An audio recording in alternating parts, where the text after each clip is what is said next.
So it's positive, meaningful, deep, spiritual relationships. I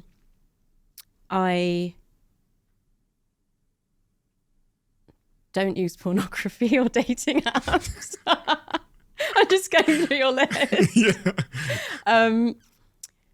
Yeah, and I try. What do you think of pornography on the brain? I mean, the two most basic drives in the brain are sex and food. So the potential impact is huge. I agree with you that increasingly it has created a big disconnect between men and women in real life, which is really sad. What is that disconnect? I think that the ideal of what a woman has to be or can be is very distorted by pornography. I think if I put together, what I hear from my friends about dating apps with that the way that people feel they can treat others has really, really changed. And I think this has accelerated since the pandemic as well.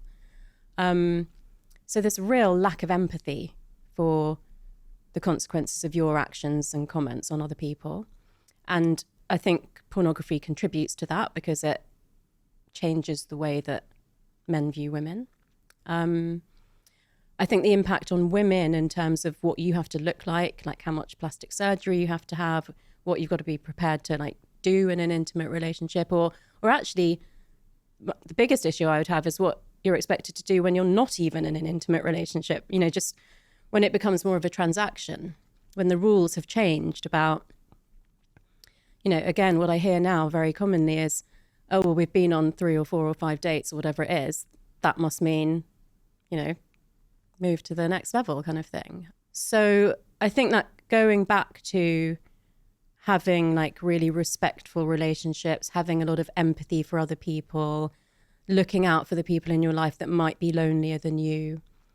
When I say, I absolutely do not have my phone in my bedroom, but when I say limit screen time, that is a difficult one because we all use our screens for work and to communicate with our friends. But there are studies that show the amount of time you spend even communicating with friends online versus face-to-face has all sorts of impacts in terms of how socially comfortable you are, how empathic you are. It can even have on teenagers a really big impact on body dysmorphism.